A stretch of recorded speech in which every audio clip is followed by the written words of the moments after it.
Mob recently released a recap video for Poppy Playtime Chapter 1, but if you were paying attention, there were some pretty big clues for Chapter 4 and beyond. And don't you worry, I found plenty of secrets to discuss. Now you can probably tell, but I am losing my voice a little bit. I have another mystery illness. It seems to be a lot these days.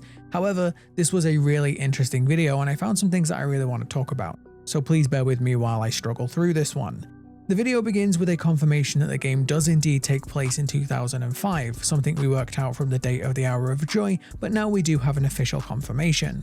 But this voice is already interesting, it sounds automated. Entry to front lobby, reached by unknown intruder. It could be BoogieBot or it could be some sort of computer system, but the fact that it talks about us as being an intruder proves that somebody or something is still keeping an eye on the factory. This adds weight to my more recent theories that there is still a remnant of Playtime Co. active during the game timeframe. I have already talked about how it's strange that the factory hasn't been investigated by the authorities, and now it seems even more likely that someone in Playtime Co. survived and is still pulling the strings. But what's even more interesting is that right after that we hear a familiar voice. A tale like this always starts simple. A mystery about a toy factory. The video is narrated by none other than Harley Sawyer, the creator of Boxy Boo and the Bigger Bodies Initiative. The orientation notebook gave us hints that Harley Sawyer is worse than we thought, and we already thought he was pretty bad. But Chapter 3 implied that he had been replaced or worse. Now that Sawyer is narrating this video, watching our every move, it implies that he is still alive. Although with this series we don't know if that means he's a human, a doll, or something else. He also talks about all the staff disappearing, well, almost all. Once again, heavily implying that some staff managed to survive, like the player, but this also opens up the possibility that others did too. With how the video ends, Harley talks about us opening Poppy's case and then ends his speech by saying, "And we shall see what comes of it, won't we?" Now the way he says this is very interesting. First of all, we will see, implying once again that Harley Sawyer is watching us and that we will end up meeting him at some point. But it also makes it sound like he thinks us opening Poppy's case was a mistake. Now this ties into one of our biggest theories in Poppy Playtime so far. Is Poppy a hero or a villain in this story?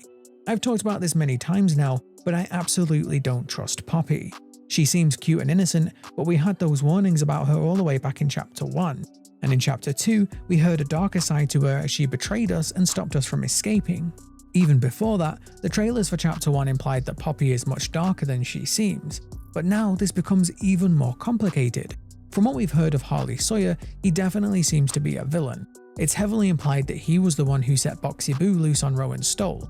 He tortured 1006, and he was the one who was training these toys to be hungry for flesh. So the fact that a villain like Harley Sawyer would be concerned about Poppy should be a huge red flag. But is he concerned because she's the only one that can foil his plans, or is he concerned because she's even worse than him? As Sawyer narrates our journey throughout Chapter 1, he mentions us kicking up pieces of the past. During this part, we get a huge clue to one of the main characters of the series. We get a brief snippet of Stella's VHS tape from Chapter 1, but then if you look closely right after, we get a brief flash of a scrambled scene. This one actually contains a ton of information. First we get the letters IV for 4, and then A, R, and G. I think, and if I have deciphered this correctly, that we might be getting a new ARG for Chapter 4 very soon. We then get an incredibly blurry and noisy image of what looks like someone in a suit and tie. This one lines up with a brief snippet of what sounds like Elliot, and the colour of the VHS tape matches this one from the man in Chapter 1. But I actually think this is a very different VHS tape. If you look at the tie this man is wearing, we can only see the very top of it and it looks thicker than this one here. This is then accompanied with the text, "Let the game begin." I think this is a huge hint that we're going to be learning a lot more about Elliot and the origins of the experiments in Chapter 4. But it could also be related to my theory that we are still being experimented on. Us returning to the factory is all part of someone's plan, or perhaps a game. I do also want to point out that there is a separate frame here that could still be the tie, but it also kind of looks like a fox's face to me. So if the Chapter 4's antagonist is a fox toy, well, I called it. But what's even more interesting about this part is that right after we hear Stella talking, we see a bunch of scrambled frames of Poppy. This one could be showing the two sides of Poppy, perhaps a reference to her being two-faced, or even another hint towards the multiple personality theory. It could even be a hint towards the transformation process. But they once again linger on the voice box removal that we saw all the way back before Chapter 1. And honestly right now, it feels like I've had my voice box removed, so there is a cruel sense of irony in there somewhere. This is something I still think is relevant. There is still a chance that Stella is Poppy. They both share the same voice actor, and the voice box could be a huge hint that the toys wouldn't have the same voice as they did when they were human. It could even be tied into 1006's ability to mimic voices, just something to think about. The last few frames of this part have what seems like random letters, but running it through a decoder reveals that it is actually base 32 code. When deciphered, it translates to "on felted feet and with bated breath, sleep draws ever near."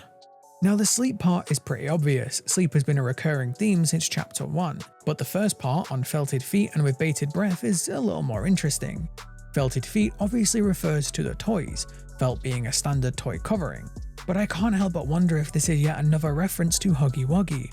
We see a lot of toys have plastic feet, fur, or even treads, but both Huggy and Kissy are the only ones that have these very specific hands and feet. These absolutely look like felt to me, way more than any of the other toys. But there of course is still the possibility that this is teasing a new toy for chapter 4, so keep an eye out for felt. With bated breath is a phrase that means holding your breath, either due to excitement or fear, which would make sense since we know the toys seem to get excited for food.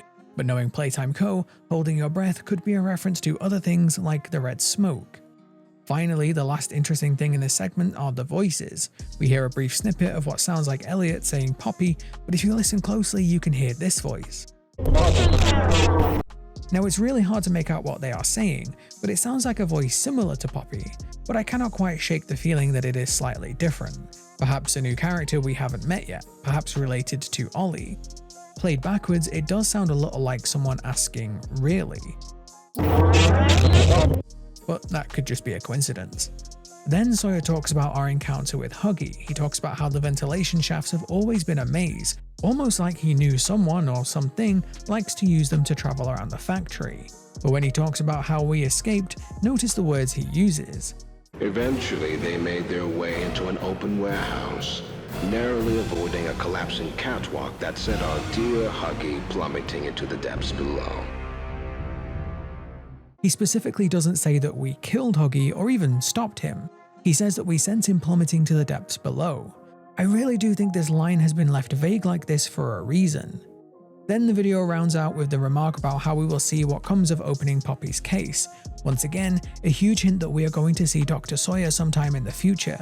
This would make sense as he's been built up as this pivotal character to the story, but like many such characters, we haven't really seen much of them in the actual game yet. So after reviewing this video and all of the hidden details within, I think it's a very safe bet that a Chapter 4 ARG is going to start soon. But I also think there is a good chance that we will see videos like this for Chapters 2 and 3. I think it would be odd for Mob to just do one of these. But with how much hidden lore and such that they did for Chapter 1, which was very short, I'm very excited to see what we'll get in the next couple of videos. Anyway, what did you think of this new video? Are you excited for more Poppy content? Let me know down in the comments. You know I always enjoy hearing your thoughts too. Thank you very much for watching, and I will see you next time.